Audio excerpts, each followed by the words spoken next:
Ahí está Maxi, buen día, ¿cómo estás?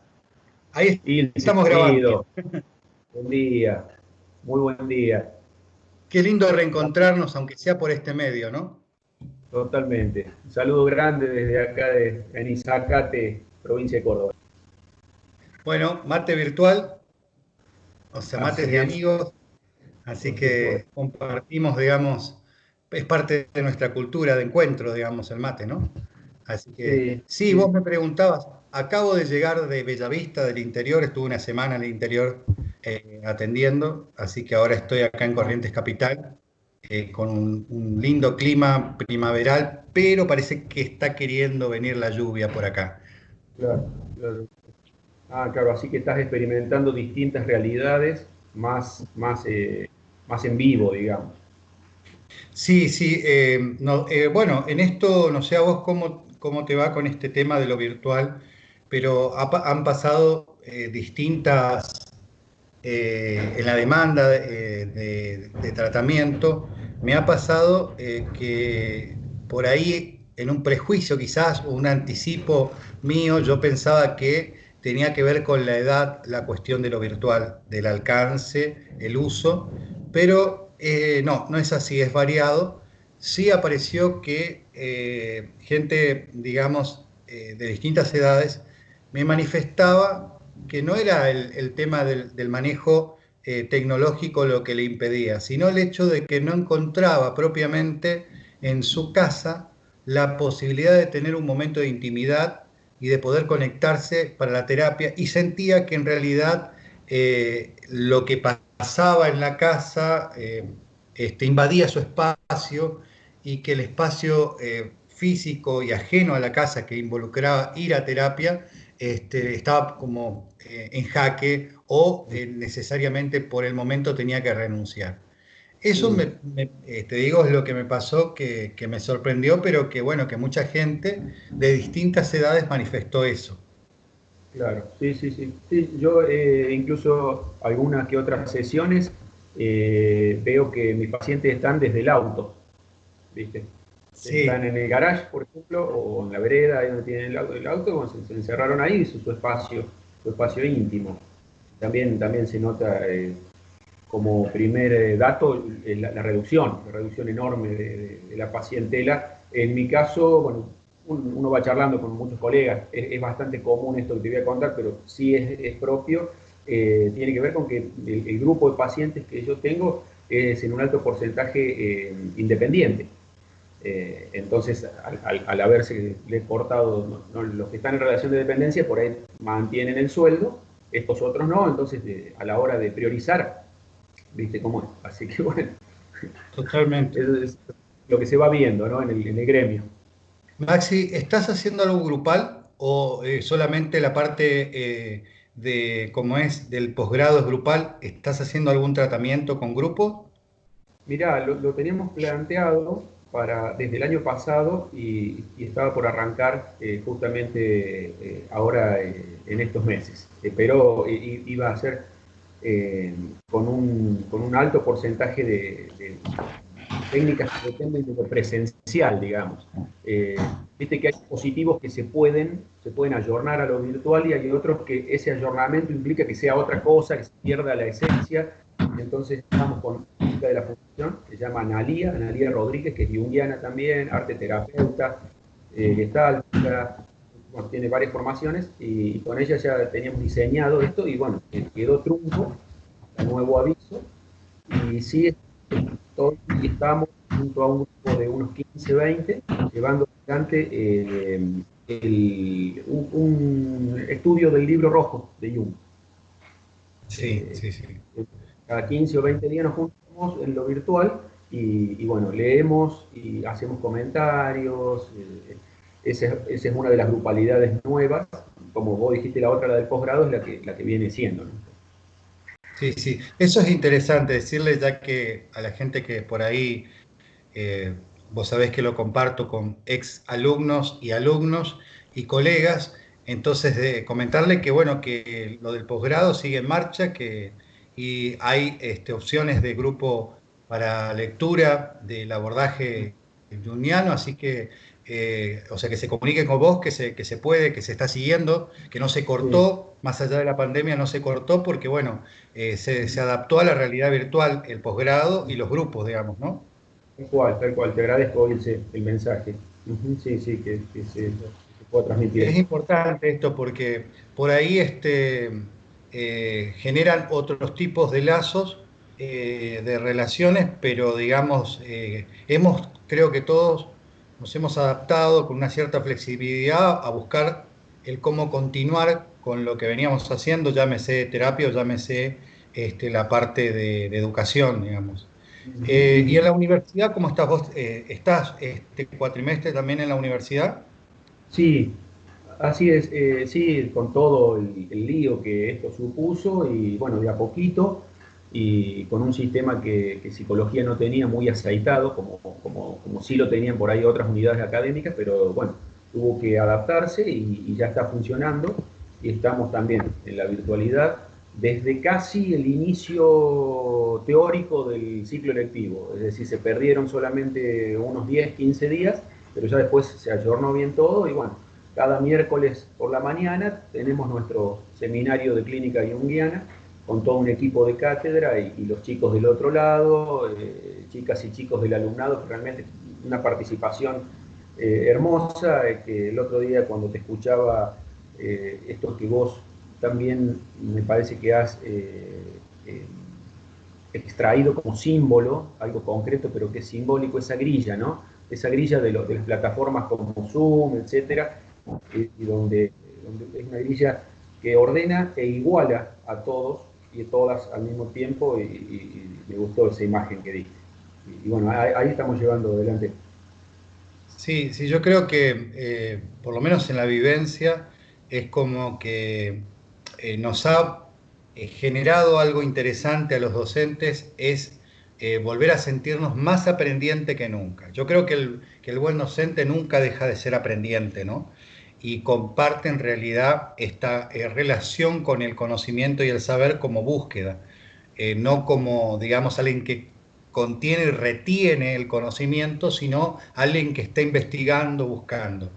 Y esto que irrumpió, creo que a muchos, algunos más, otros menos, nos ha generado, digamos, el volver a aprender y el cambiar por ahí esta cuestión de lo verticalista de la relación áulica en esta posibilidad de que juntos diseñemos el futuro de una materia, la posibilidad de una carrera, el hecho de un aprendizaje compartido, y me parece Totalmente, que también es una recuperación del deseo, ¿no? No del deber, totalmente. sino del deseo. Sí, sí, sí, sí. Sí, sí, me encanta esa postura, Ilse, y que la refuerce porque esta impronta quizá más de estos tiempos que tiene que ver con lo reticular, con lo colectivo, pensándola desde tu lado, desde esto que decís, eh, la traslada a lugares bien profundos, ¿no es cierto? No solo voy a compartir la construcción de un concepto a través de una planificación que ya la tengo, sino que voy a compartir lo previo. Es decir, entre todos podemos jugar a planificadoras, planificadores, constructores del dispositivo educativo y eso es como ir por más, ¿no? Me parece interesante. Desde la vivencia del abordaje, desde tu abordaje teórico, desde tu práctica, ¿qué Sí. lectura podés hacer de esta situación? ¿Qué aporta Uh -huh. la parte simbólica junguiana a este momento? Que como por ahí dialogando parte de que hay muchas cuestiones de resignificación, digamos, o de Sí, sí. reestructuración simbólica. ¿Qué te parece que sería lo que nos podría aportar el abordaje, digamos, como lectura? Y mira, dice, justamente yo venía pensando en varias cosas que esto me está dejando y algunas de ellas quizá no se inscriban tanto en el núcleo más distintivo de lo junguiano, pero como lo junguiano es tan amplio, me gustó que en la previa me hablaste de una hermosa manada de humanes que nos podemos llegar a reunir y que vos ya estás encontrándote con cada uno. Veía que varios o un par son logoterapeutas, ¿no es cierto? a mí esto de la filosofía, la psicología siempre me pudo, de algún modo, ¿no? Lo siento como lo esencial. Por eso lamenté tanto que en nuestra facultad se haya retirado del plan la materia filosofía, etcétera, y bueno, como pasa en el país, ¿no? Y bueno, están un poco con eso, y hablando de Frankl y su sentido, su trabajo para y por el sentido, y cuánta de salud hay ahí, yo veía que, una de las ideas que tengo, de las hipótesis, es que la, la incertidumbre que trae la pandemia, porque si hay algo que trajo esta pandemia es incertidumbre, no trajo fatalidad, que eso después lo podemos hablar, es distinto cuando uno dice yo salgo y me muero, todavía estamos muy lejos de eso, por lo tanto hay cuestiones, recursos psicológicos que para mí no se han activado porque se activan con la cercanía de la fatalidad. Pero si bien no trajo fatalidad, sí me parece, Ilse, que trajo mucha incertidumbre a todo nivel, es decir, la incertidumbre que tenemos nosotros en pueblitos la tiene Donald Trump. Es decir, acá no hay alguien que si está en un cuartel oscuro sabiendo todo lo que va a pasar. Y a partir de ahí incertidumbre a distintos niveles, a nivel físico, a nivel biológico, a nivel económico, a nivel social. Entonces esa incertidumbre, como es tan grande, yo la venía pensando como que tiene todo el potencial de solapar a la incertidumbre per se, la incertidumbre de vivir, el vacío existencial que nunca va a ser llenado y con el cual todos estamos arrojados a la vida. Entonces acá un riesgo muy entre comillas, un riesgo burgués, si querés, es que me parece a mí que se está solapando. Entonces, como es tan difícil de soportar la incertidumbre de siempre, de toda la vida, nos viene muy facilitado hacernos la trampa de que esa incertidumbre ahora pasa a ser, se la come la incertidumbre por la pandemia. Entonces, en la medida en que más eso no lo vemos, somos inconscientes de eso, cuando salgamos vamos a creer que vamos a ser felices. Eso, bueno, está pasando eso, ¿no? Entonces, bueno, esa es una de las cuestiones que yo venía pensando, de cómo se solapa un vacío con el otro, entonces vos creés que resolviendo un vacío que es más material, que es más epocal, que es de estos días, por ahí ya de golpe vas a encontrar el secreto de la felicidad. Una de las cosas que venía pensando, no sé si es muy junguiano, bueno, tiene que ver con más lo filosófico, lo logoterapéutico quizás, pero el sentido, el sentido. Sí, yo en esto que vos decías, que creo que compartimos con muchos de los amigos latinoamericanos, hay mucha filosofía que fue dejada de lado y hay mucha filosofía que da cuenta de la posibilidad de la terapia. Y entonces, cuando nosotros comenzamos a rascar, vemos que todos los pensadores que están detrás de una práctica, digamos, ¿no? Entonces, me parece que esto también hace que podamos encontrar relaciones de autores en nuestros abordajes y de pensadores que anticiparon muchas cuestiones. Y esto que vos decís de la incertidumbre, a cada uno nos toca de manera diferente, pero fíjate vos, ¿no? La incertidumbre a mí me llevó a buscar el nosotros.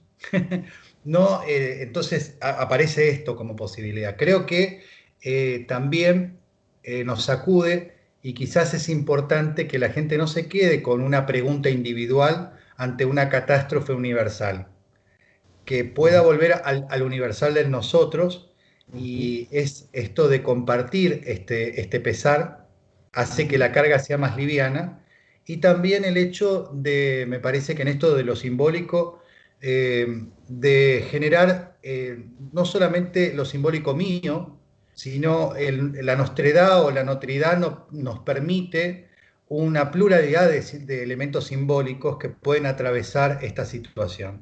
Ahí yo no sé si soy medio junguiano. Claro, bueno, ves cómo todo se va en esto de las redes, hermosamente todo se va alquimizando, todo se va interrelacionando, y eso sí, si hay alguien que le gustaba hablar mucho de símbolo era Jung, digamos, dicho técnicamente hablando, el psiquismo desde la mirada junguiana con su dinámica energética, es decir, movimientos libidinales, tiene como operación, como resultado estrella, digamos, como la resultante más sofisticada es la generación de símbolos, con los cuales nos relacionamos no hay una voluntad puesta en la generación del símbolo, es algo que ya viene dado, pero que hay una participación tanto de lo singular, de ese humano pedestre, como de eso que es más misterioso, ¿no? Que algunos pueden hasta asociarlo con el reino de lo divino, con lo que nos excede, con lo holístico, y ahí sí hay como una impronta más junguiana quizá, pero eso se ha trasladado a distintas corrientes, y a mí me llega mucho eso, ¿no? Yo últimamente me transformo casi en un poquito militante de lo simbólico, porque estoy viendo cómo se vocifera de un modo muy de utilería, digamos. Por ejemplo, a mí me gustan mucho los lenguajes simbólicos, entre ellos la astrología, hace más de 20 años que estoy investigándola.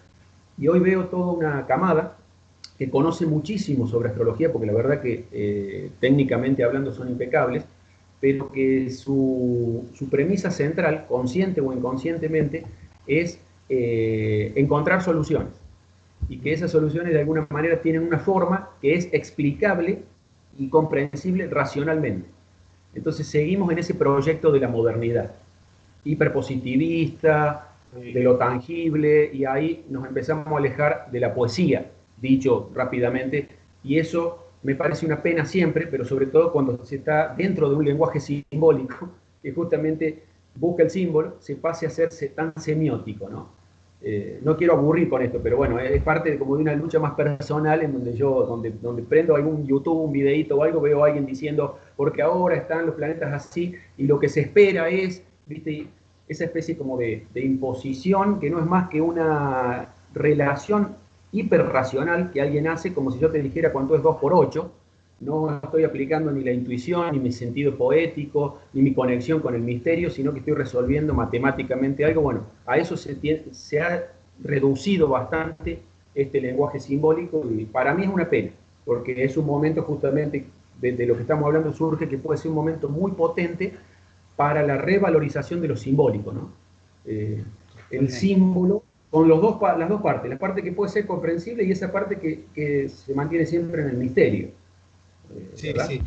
Mira, abrís la puerta, o sea, qué cosa, porque cuando por ahí hablamos, viste, que no planeamos lo que vamos a dialogar. Y la verdad que esto que vos decís, por ejemplo, uno dice, qué cosa, ¿no? Qué occidentalizado estamos, cómo nos quedamos hegelianos o cartesianos, y algo que en realidad nos es ajeno a nosotros, esto que decíamos de lo latinoamericano o de los pueblos Claro. originarios y poder pensar, digamos, no europeos, porque al final, viste, volvemos como que hay una cierta seguridad y terminamos por demanda capitalista quizás o consumista, por más que estés hablando de algo que tiene una dimensión mucho más amplia que la exactitud matemática por ahí, o del positivismo científico, no caer en un recetario.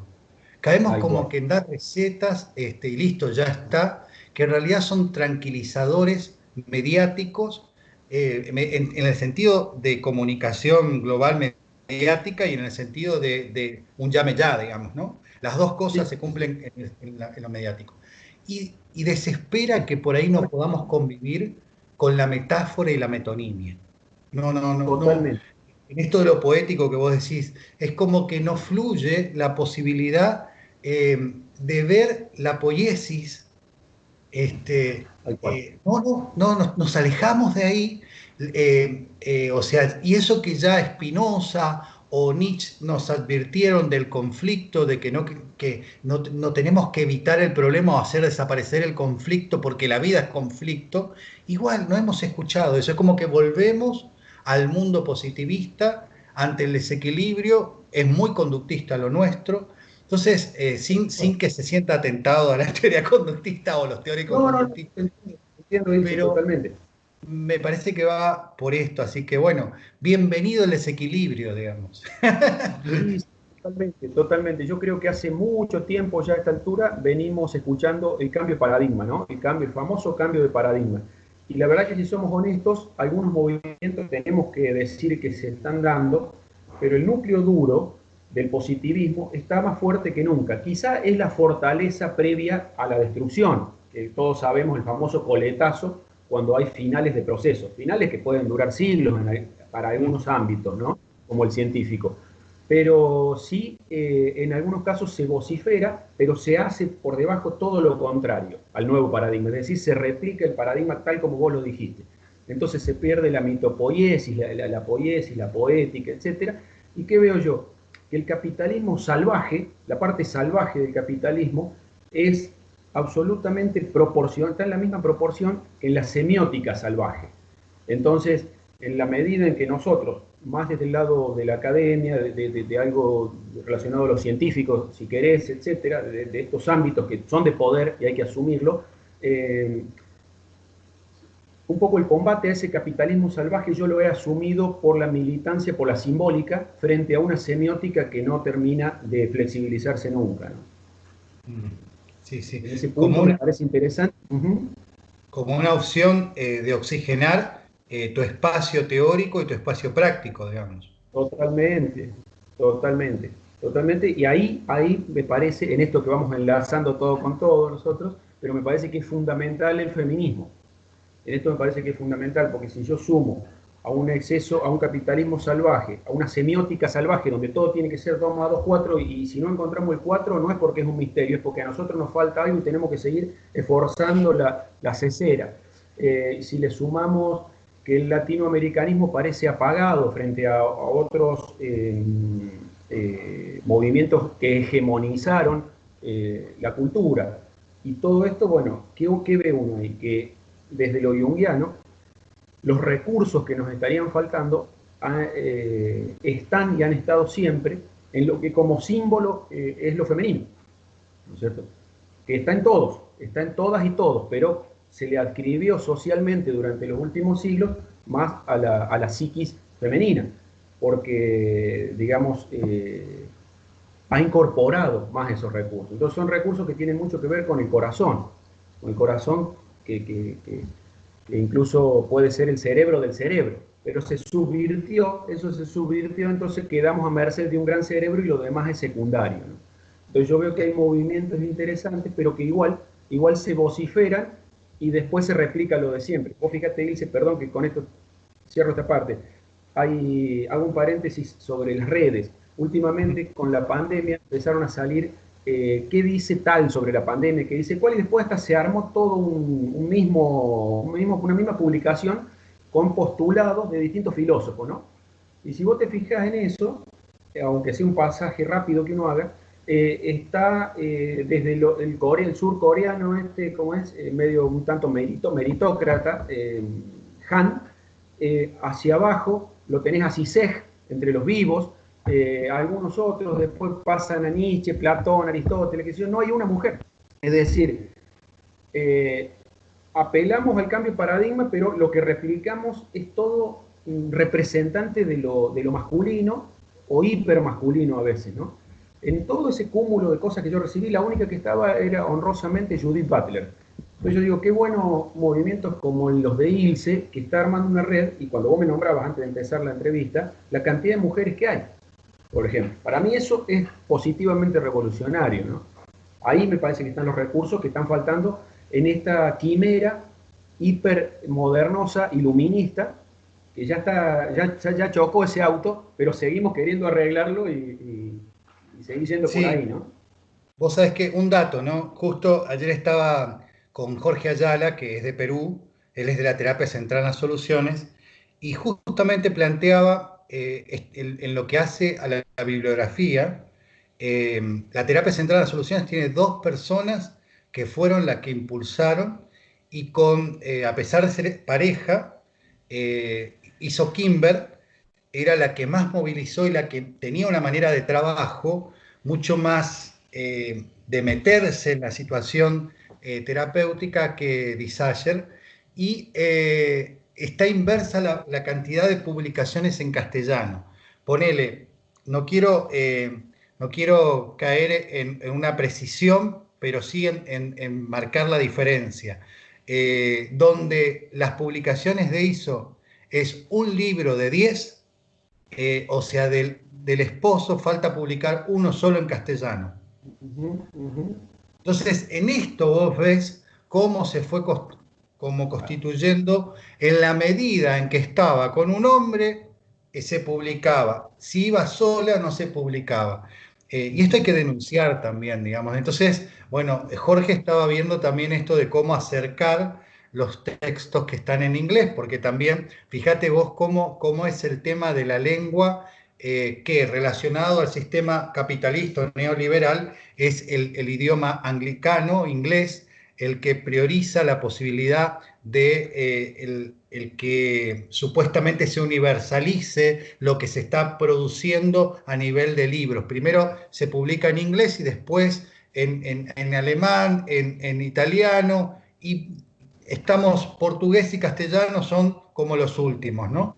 Esto es llamativo, también nos dice mucho. Menos mal que esta tecnología, por lo menos a personas como el que tenés enfrente, que es un ignorante de los lenguajes, digamos, de las lenguas, el traductor lo va ayudando para sacar algunas ideas, pero ahí hay un discurso dominante, Totalmente. involucrado con un sistema y con una modalidad.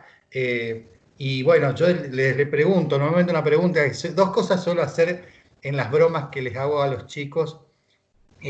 Una es cuál es el apellido de Sócrates y la otra es quién es la primer filósofa, y la verdad que las mismas chicas no saben de Hipatía, y claro, porque tampoco se da en filosofía, y nos Claro. dicen que fue la que se adelantó a Copérnico y a Galileo, y que lamentablemente no tuvo justamente, como diría Kuhn, una comunidad científica que la avalara, y entonces Claro. es peor, la mataron, digamos, ¿no? Sí, sí, ni Este, hablar. En lo junguiano, si no fuera por la película Prendi mil ánimas, Te doy mi alma, no nos hubiéramos enterado, al menos masivamente, de la importancia de Sabine Spielrein para el movimiento que terminó siendo esta escuela junguiana, pero también la freudiana, ¿no es cierto? Después se hizo más hollywoodense la versión, el método peligroso, ¿no? Pero bueno, pues ya sí, sabes que la sí, sí, sí. italiana es la que rescata más la figura de Sabina, como tantos ejemplos, ¿no? Tantos ejemplos de lo femenino reprimido. Bueno, ahí, en esto que vos decís, yo veo a un adelantado, a Jorge Ayala, a César y a otros que comenzaron a utilizar este medio, saliéndose del modelo académico tradicional y del poder académico tradicional. Y creo que, bueno, que entonces entendemos que si pega lo visual, si pega esto como un anticipo de la lectura, yo lo que hago, que el año pasado cuando te invité, es que la letra tenga vida, muchas veces representa de que tenga un rostro. Entonces, el ir invitando a personas que llevan una práctica, que eligieron una teoría, en muchos casos que se enamoraron de esa teoría, al contar, al relatar su encuentro con la teoría, le impactan a los estudiantes de otra manera que el libro frío y que es una tarea que va a llevar una nota. Ahí me parece que desalojamos ya de entrada la posibilidad de una conexión con el autor y con lo que el autor quiso hacer y dejar, porque terminamos Totalmente. quedándonos con la tarea de repetir para tener una nota. Entonces, Tal esto, por cual. ejemplo, me parece interesante ocupar este medio para comenzar a ver, y también esto que estamos haciendo ahora. No estamos hablando del libro tal, sino el libro tal en todo caso en relación a un tema. Ujú, claro, tal cual. Totalmente de acuerdo, sí. Sí, sí, sí. Incluso pensaba en lo sincronístico, ¿no? Dentro de lo junguiano, el fenómeno sincronístico como representante de la sincronicidad, que sería el hecho de que todo está conectado con todo, siempre, pero nosotros lo vivimos a veces con mucha fuerza cuando nos pasa esto de decir, che, esto no puede ser demasiada casualidad, ¿no? Y lo pensaba desde la energía que tiene el vivo, ¿no es cierto? Nosotros ahora ponemos un canal y vemos un periodista hablando de algo que es totalmente soso, pero estamos más enganchados. Y ayer hubo otro programa muy, pero muy interesante y no lo miramos, en general, ¿no es cierto? En general. Claro. Entonces hay algo en el momento que cuando yo estoy recibiendo algo, están pasando cosas en ese que emite y en este que recibe, y hay un campo unificado. De alguna manera, así el emisor está en Tanzania y el receptor en corriente, ¿no? Entonces eso también tiene un valor que no hay que deleznarlo, ¿no? Porque si no es ir y chocarse permanentemente con la misma pared. Está bueno, me parece esto, ¿no? Y otra cosa que no sé si a vos te pasó cuando que te compartía que en esta etapa por ahí surgieron entrevistas de radios y demás, llamando no a Darío, sino a una disciplina.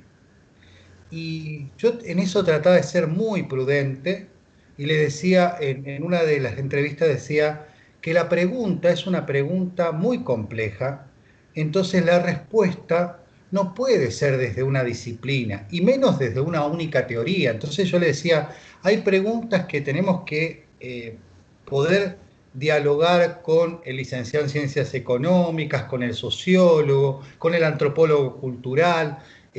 También el psicólogo, el filósofo, pero no puede ser una respuesta unívoca y disciplinar. Me parece que acá pensar lo supraparadigmático es fundamental, ¿no? Sí, sí, tal cual, tal cual. Tener esa humildad, ¿no es cierto?, para decir, bueno, ¿qué opina el psicoanálisis freudiano? Y bueno, no sabemos. Yo te podría decir que hay ciertos párrafos de Freud que dicen esto y esto, y fíjate vos si aplican, me parece que sí, bla, bla, bla, pero después todos somos alquimistas. Nos guste o no el término, todos somos grandes alquimistas de millones de cosas que nos han pasado hasta en la panza de la mamá y hasta el último libro que leímos ayer. Entonces, desde ahí va a responder Darío Ilse, desde ahí Maximiliano Ramón, y está bueno que se pueda dar eso, que se visibilice por los medios el hecho de que hay teorías, que hay paradigmas, pero hay personas que las encarnan y van dando humildes opiniones. Claro, y en esto también de desacralizar a los autores, yo por lo menos a mí me interesó lo que una vez leí, que toda traducción es una traición. Toda traducción es una traición. Entonces, ir al valor de lo hermenéutico, o sea, Gadamer, digamos, no ir a la cuestión de lo hermenéutico, y lo hermenéutico como una traición. Claro. Entonces, no es que yo soy el que mejor digo lo que quiso decir Lacan, yo soy el que mejor digo lo que quiso decir Víctor Frank, yo soy el que mejor... No, en realidad yo ya soy un traidor. Y, y- y ahí, digamos, generando eso, ¿viste? Me parece que se produce otra cosa y lo primero que se produce es salirse del lugar de la devoción, porque si Claro, no se claro. transforma en algo religioso, en espiritual. Sí, sí, sí, sí, tal cual. Y esa traición, para alguien que lo agarra medio mal parado, podría llevarlo a pensar que si él traduce es traidor y podría haber alguien en el mundo que es no traidor. Y ese es una gran, digamos, uno de los grandes engaños, ¿no? A mí me encanta un texto de Borges que se llama Una rosa amarilla, donde él relata la historia de un ilustrado que dice, tal día murió Jean Baptista Marino. Claro, no habla de la muerte física, habla del día que murió porque esa persona pensaba que todos los libros que él hermosamente describe así, pues, con mucha poesía Borges, que brillaban, dice que brillaban en un rincón de su gran mansión. Él había sentido hasta ese momento que eran una explicación del mundo y en ese momento le cayó la ficha, digamos, rápidamente, de que eran una cosa más agregada al mundo. Fíjate qué interesante, Claro. por eso, además el nombre, ¿no? Una rosa amarilla. Si la rosa es rosa, porque entonces ya juega con el mismo título a esto de que no podemos más que interpretar. Y si estamos en la carrera de que hay una verdad, y bueno, ahí está, me parece a mí, uno de los subproductos más nocivos de la modernidad con su positivismo, etcétera, que en algunas cosas necesitamos exactitud o más o menos exactitud y las podemos conseguir, pero en muchísimas otras necesitamos más intuición, más simbólica, más poética, y a eso se ha atentado. El poeta en nosotros no sale porque recién le damos lugar cuando es aplaudido o que nuestra poesía sea transformada en producto, en moneda o en algo. El artista en nosotros no sale. Este, Maxi, si para no justamente no hacer futurología desde el lado de como una máxima positivista, sino si pensamos en lo que podría llegar a soñar o desear después de este encierro, de esta pandemia? ¿Qué soñarías o qué desearías que pase? Mira, yo, amigo, tengo varias cosas en relación a eso. A mí me encanta esa pregunta, me gusta ir haciéndola cada día para contestarla con los sueños más quiméricos, utópicos y con los más concretos y chiquitos. Una de las cosas que me gustaría que pasara desde mi ideología social es que se visibilice cada vez más hasta llegar a desnudarlos a ese grupo que son según los estudios varían entre el 1%, el 2%, pero que no superan nunca el 10%, que tiene el 80% de la riqueza del planeta. Eso no está visibilizado, eso lo decimos todos, lo sabemos todos. Cuando te lo dicen, sí, sí, yo en algún lugar lo leí, pero pasa muy, muy desapercibido, está bien preparado para que no nos enteremos del todo. Eso llevaría para mí a mancomunar a lo humano en relación a una mejor distribución de las energías de nuestra querida madre planeta Tierra. Eso por un lado. Por el otro me encantaría que se produjeran más eventos cooperativistas, como esto que vos estás haciendo, más redes, más búsqueda de lo colectivo, que haya surtido el efecto de que el hecho de quedarnos cada uno en su lugar no implica incomunicación, sino todo lo contrario. Entonces no tener que esperar un avión, un vuelo o ahorrar 2 años para estar en un congreso, sino empezar a diversificar más cooperativismo por todos lados y meterle con lo colectivo. Me parece que puede ser un sueño posible. Y al mismo tiempo tengo la sensación de que esto no ha pegado lo suficientemente fuerte, que no se malinterprete, no quiero que pegue más, ojalá salgamos mañana de la cuarentena, pero a veces somos tan hijos del rigor, dice, que con estos leves golpecitos me parece que el paradigma capitalista, que es el que se apoya en el individualismo, a veces se hace más fuerte. Entonces, cuando salimos de esto, algunos yo creo que irán a ver en qué cooperativa pueden meter su cuerpo, pero muchos otros van a ir a buscar ladrillos de doble hormigón armado para hacer un búnker, ¿viste? Pues decir, a mí la próxima me va a agarrar mucho mejor que al vecino. Entonces, bueno, me parece que van a estar esas dos cosas y bueno, nosotros le pondremos el cuerpo y la energía a la que creemos que de operar, colectivizar y simbolizar puede darnos otro tipo de respuestas y hacer de este mundo algo un poquito mejor de lo que viene siendo. Es un poco lo que yo venía considerando, ¿no? Sí, en esto que decís, como a mí también me pasa como sueño la posibilidad, no solamente que se ponga en evidencia la diferencia, sino que la diferencia se transforme en proximidad y podamos hablar justamente de una cultura que nos reúna como una cultura global, pero no de la idea de globalización que nos venden, ¿no? Sino la otra. Yo le decía en su momento a Rocío, a Carlos, a César, a Jorge, a Andrés, a Marcos, por ahí en un primer inicio sentía como que la idea de fraternidad no iba de la mano de la idea de comunidad virtual, sí la idea de comunidad, no rechazaba la idea de que pueda haber una comunidad virtual.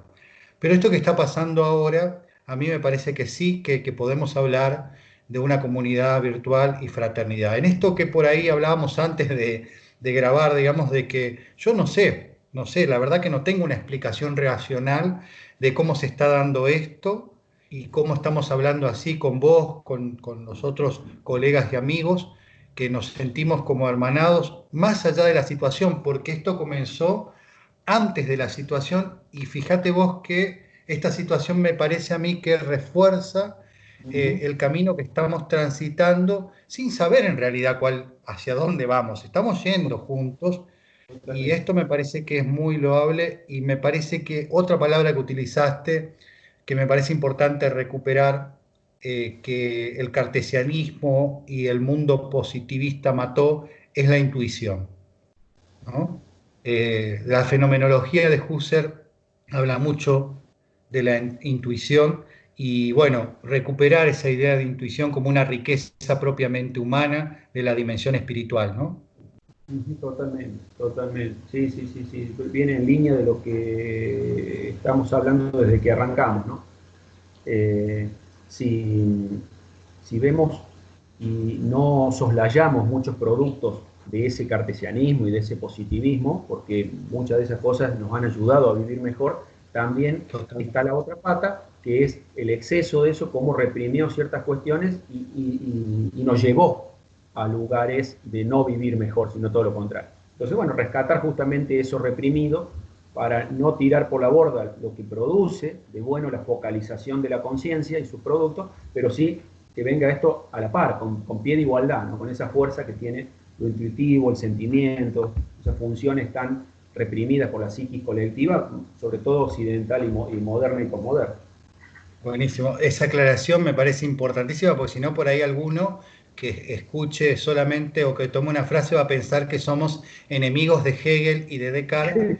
Y yo creo que lo importante es recuperar que todos ellos aportaron a la humanidad muchas cosas Totalmente. y el mismo Foucault, ¿no? Cuando le preguntaban, yo creo que Foucault no quería que sean Foucaultianos, sino Claro. que el ejercicio de la lectura de su producción, de su investigación, ya sea del profesor, del filósofo, del pensador, es para que nosotros nos podamos pensar y pensar la sociedad. Así que recuperamos todos los aportes, no, no Claro. atacamos al cartesianismo ni al... No, mejor dicho, no atacamos a René Descartes y su Uh-huh. aporte, sino cuando el cartesianismo se transformó en una religión o una forma ideológica de adiestramiento mental. Así que Claro. eso es lo que ponemos en evidencia como reflexión, no la filosofía justamente. No, no, Así que totalmente, eso es buenísimo. totalmente. Yo le hago una pregunta siempre a los chicos, también ahí las chicas, cuando compartimos la enseñanza-aprendizaje, de qué va a pasar mañana en relación a lo meteorológico y en relación a otras posibilidades del ser, ¿no? Entonces está buenísimo que la ciencia positivista haya avanzado con la meteorología porque ese que va a pasar mañana de lo meteorológico nos ayuda a sembrar, a cosechar, a ver distintas posibilidades del suelo y la relación con el clima y poder comer, en definitiva, ¿no? Alimentarnos. Ahora, si nosotros, ese que va a pasar mañana, que es más de lo vital, de lo general, qué va a ser de nuestras vidas, lo queremos contestar con otra ciencia meteorológica del alma, ahí ya cambia la cosa. Entonces, que conviva la meteorología con la astrología simbólica, por decirlo, Buenísimo. y lo harían muy bien. Bueno, te agradezco mucho por este tiempo. Todos estamos con tiempos ocupados, pero me parece fantástica la generosidad de todos ustedes, de que aportan un tiempito para compartir y acercarnos a otros.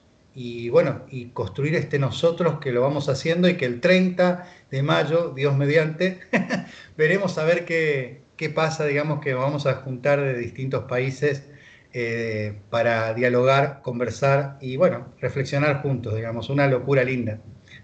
Sí, por supuesto, Ilse. No, y en este caso te agradezco que reconozcas la energía que uno pone en esto, pero el gran agradecido soy yo por dos cosas. Una, porque yo estoy solo acá en Anisacate y uno por ahí viene reflexionando y cuando habla con amigos, en general que yo estas cosas mucho por ahí no tiene un continente ideal y vos me permitís descargar y eso para mí es de mucha salud. Te lo agradezco personalmente y después a nivel más social un tipo que hace un buen tiempo esta parte empezó a intuir esto de las redes y hoy nos agarra en una situación difícil, pero con vos ya todo un mecanismo aceitado que permite que al menos en la gran Latinoamérica, nuestra casa grande, esté re bien conectada y eso es enorme y yo no te lo voy a dejar de agradecer nunca y de poder ser parte también de esto, ¿no? Que me parece que aporta mucha salud a todas y todos.